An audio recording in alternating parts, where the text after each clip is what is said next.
SP Balasubrahmanyam గారు సంక్షిప్తంగా అన్నారు, నా జీవితం 65 సంవత్సరాలు, న్యాయంగా అయితే 65 నిమిషాలు కావాలి, 65 సెకండ్లు ముగించడం చాలా కష్టమైన పని. అందుచేత ఈ వేదిక పైన ఉన్న పెద్దలందరి పేర్లు చెబితే 6 నిమిషాలు అయిపోతుంది. అందుచేత ఒక్కసారి 3-4 మాటల్లో ముగించేస్తారు. సినిమా బాగు చేస్తుంది, చెడు చేస్తుంది అనుకునే వాళ్లకు సమాధానం ఎలా నిర్ణయించుకుంటే అలా జరుగుతుందని ఆలోచించుకుంటే దానికి సమాధానం అక్కినేని నాగేశ్వరరావు.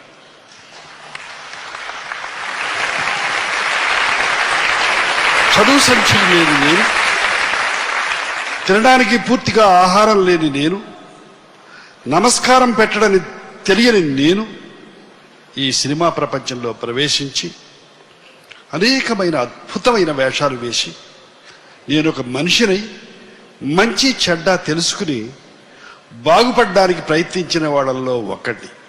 అందుచేత సినిమా ఎంత బాగు చేస్తుందో,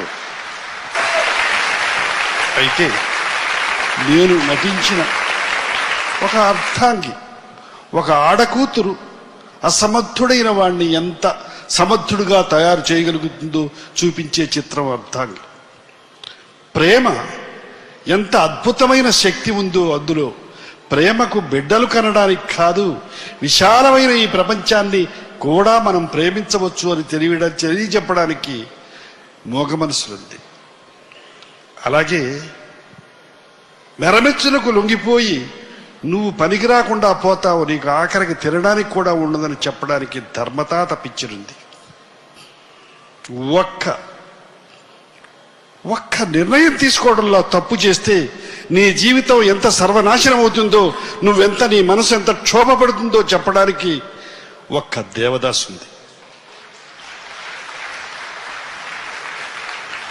నువ్వెంత నిష్ఠాగరిష్ఠుడవైనా ఒక్క నిమిషం చపల చిత్తం నీలో ఏర్పడితే ఎంత అధపాతాడానికి నువ్వు తొక్కబడతావో ఒక్క విప్రనారాయణ చెబుతుంది.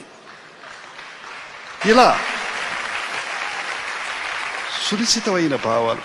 అలాగే ఒక పిచ్చి పిచ్చిగా బిహేవ్ చేసే ఒక కళ్యాణ్ లాంటి హీరో ప్రేమనగర్లో వాడి మనసు ఎంత క్షోభపడుతుందో, మనసు గతి ఇంతే, మనసున్న మనిషికి సుఖము లేదంతే అని ఎంత బాధపడతాడో అది ఒక గుణపాఠం.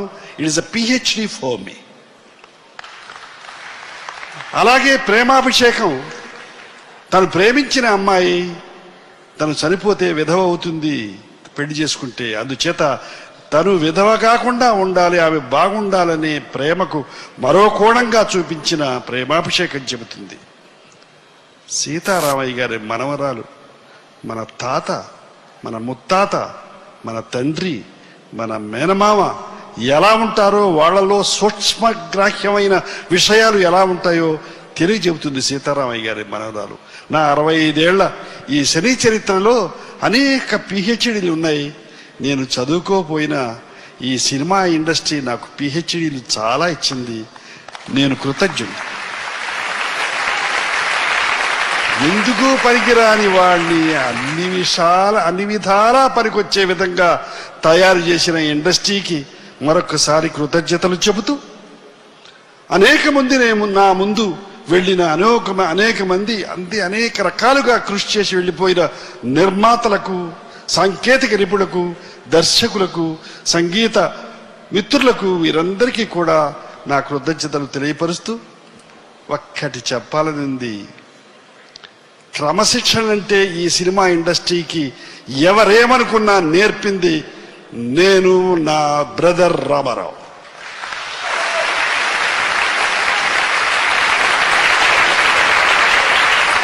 నేను 254 పిక్చర్లో పనిచేస్తే ఎక్కువ పిక్చర్లు అంజలీదేవి గారు, తర్వాత సావిత్రి గారు, దాదాపు 82-83 హీరోయిన్స్తో నేను పనిచేస్తే, ఈ ఇద్దరి తర్వాత నేను ఎక్కువ పిక్చర్లు పనిచేసింది. ఈ సినిమా ఇండస్ట్రీలో పోట్లాట్లుంటాయి, ఈర్ష్యాద్వేషాలుంటాయి, అహాలుంటాయి అని తెలియచెప్పడా కాదు ఉండవు అని తెలియచెప్పడానికి ప్రూవ్ చేసిన మేమిద్దరం 15 పిక్చర్లో పనిచేశాం. అంచేత ఇటువంటి చక్కటి సమయంలో తెలుగు జాతికి తెలుగుతనం ఏమిటో నిరూపించిన నా మిత్రుడు నెగటివ్ క్యారెక్టర్స్ కూడా పాజిటివ్ క్యారెక్టర్స్ గా మలిచి పేరు సంపాదించిన వాడు. హీరోకి సింపతీస్ ఉంటాయి, కానీ ఈ సంపాదించిన నా మిత్రుడు, నా బ్రదర్ ఈ సమయంలో లేకపోవడం నాకు లోటుగా ఉందని చెప్పాలని అనిపిస్తుంది. ఆయన ఎక్కడున్నా, ఆయన పేరు ముందే చూపించారు, ఎక్కడున్నా నారాయణ రెడ్డి గారు అన్నారు, నీడలాగా నీ వెంటబడేదే నిక్కమైన కీర్తి, మృత్యు బాహువుల కందలేనిదే నిత్యమైన కీర్తి, రొచ్చు ఊబిలో ఉబికొచ్చేదే సత్యమైన కీర్తి, చిచ్చు అంచుపై నడిచొచ్చేదే మచ్చలేని కీర్తి అని మిత్రుడు నారాయణ రెడ్డి గారు అన్నారు. అది రామారావు గారికి చెందుతుంది, ఇంకా ఎంతో మందికి చెందుతుంది. అటువంటి మిత్రుడిని కూడా